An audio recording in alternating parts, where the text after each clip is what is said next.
Et à 7h46, votre invité Jean-Jacques, le docteur Claude Lécher, président du syndicat MG France. Oui, et le docteur Lécher qui est médecin généraliste dans la Drôme, près de Valence. Bonjour docteur. Bonjour, merci d'être avec nous. Vous présidez, vous dirigez l'un des principaux syndicats de médecins généralistes, peut-être le premier, syndicat de médecins généralistes, et vous êtes en négociation depuis février avec l'assurance maladie, la sécurité sociale, autour de la future convention médicale. Alors, la sécurité sociale vous propose de passer la consultation chez le médecin à 25 €. C'est-à-dire que je viens chez vous, je paie 25 au lieu de 23. Oui, mais pas avant 2018.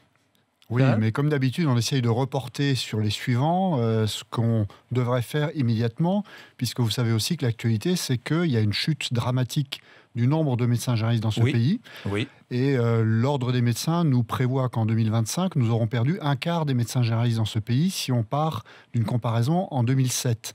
Or, pendant ce temps, la population augmente, les besoins de santé augmentent, le vieillissement de la population, les polypathologies, le fait qu'on guérit mieux les pathologies qu'autrefois fait que les maladies durent plus longtemps. Donc les besoins de santé de la population augmentent beaucoup. Et la proximité aujourd'hui, c'est le problème numéro 1 dans le système de santé français.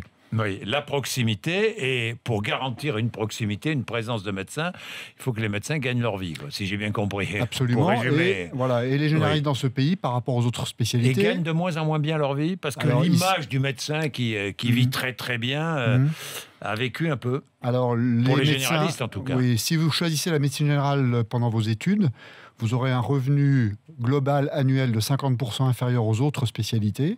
Oui. Mais en plus, vous travaillerez 300 heures de plus par an, c'est-à-dire que votre revenu horaire sera de 78% plus élevé si vous choisissez une autre spécialité. Oui. Donc vous comprenez bien qu'aujourd'hui, les étudiants qui aiment bien ce métier de médecine générale, qui est de mieux en mieux choisi, réfléchissent quand même à 2 fois avant de faire un métier où vous gagnez environ 28 € net de l'heure, si je compare à un salaire, mais où vous allez faire des semaines de 55 heures, vous n'aurez pas de congé payé. Et si vous êtes enceinte et que vous êtes une femme, vous avez pour l'instant une protection maternité qui vous permet juste de payer les charges du cabinet, mais pas de vivre. Oui, ça veut dire quoi? Ça veut dire que si on continue comme ça, il n'y aura bientôt plus de médecins généralistes dans notre pays. Alors, il y en aura plus de suffisamment. moins en moins, plus suffisamment. Voilà, la pression... Donc les urgences seront débordées. Oui. Donc, alors il y a plusieurs solutions. Les cabinets médicaux regroupés, qui est une solution. Oui, nous avons inventé beaucoup de solutions. Nous avons inventé, par exemple, les maisons médicales de garde pour organiser les gardes, parce que c'est aussi une charge qui pèse sur nous. Nous avons inventé les maisons de santé pluriprofessionnelles pour que les jeunes médecins puissent se regrouper avec nous. Et quand nous le faisons, cela marche très bien, mais il n'y en a pas encore suffisamment. Et puis, on n'installera pas ce modèle partout en France, ce n'est pas possible. Donc, nous demandons aujourd'hui qu'on organise des équipes de soins primaires autour du médecin généraliste. Et donc, pour ça, nous avons besoin d'un peu de moyens. Aujourd'hui, c'est plus un problème de moyens d'exercice. Une fois sur 2, nous n'avons pas de secrétariat sur place, ce qui veut dire que nous sommes dérangés par le téléphone pendant nos consultations. Et nos patients âgés ont besoin qu'on les aide à prendre des rendez-vous, à organiser ce qu'on appelle le parcours de soins. Donc, les conditions d'exercice aujourd'hui, c'est ce qui pèse le plus.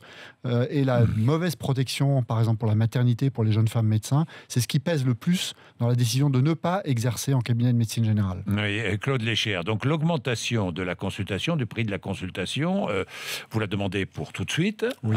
C'est ce que vous allez défendre dans la négociation, ce que vous défendez dans la négociation. Oui.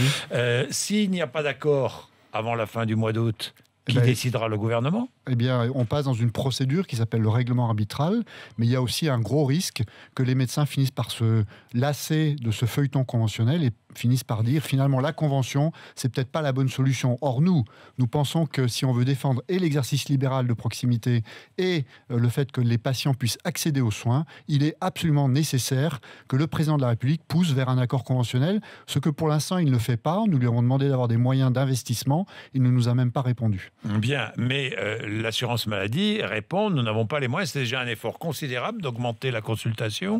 Ça coûte, je ne sais plus, 750 millions pas tout à fait, ça coûte 550 millions. 550 millions d'euros. C'est déjà beaucoup. Oui, c'est déjà beaucoup. Donc, vous demandez à ce qu'on passe de 23 à 25 € tout de suite. Oui. Et là, l'assurance maladie vous propose 2018. Alors, par étapes, si j'ai bien compris, non? Mais vous savez que la dernière augmentation de la consultation... Ça ferait 1 € par an ou je ne comprends pas très bien, d'ailleurs. La dernière augmentation l'augmentation de la consultation, c'est le 6 janvier 2011. Donc, on n'est quand même pas des gens qui exagérons dans ce domaine-là. On nous a bloqué les consultations depuis maintenant 6 ans. Deuxièmement, quand vous regardez le niveau de la valeur de la consultation en France par rapport aux pays comparables, on est très, très, très nettement en dessous. Donc, à un moment donné, on demande des choses qui sont raisonnables. On est à 94% en secteur 1, c'est-à-dire sans dépassement d'honoraires. Donc, à un moment donné, il faut quand même aussi, je dirais, aider ceux qui font déjà beaucoup d'efforts. Consultation la plus basse d'Europe pour les pays comparables et blocage pendant 6 ans. À un moment donné, il faut arrêter de nous décourager d'exercer ce métier.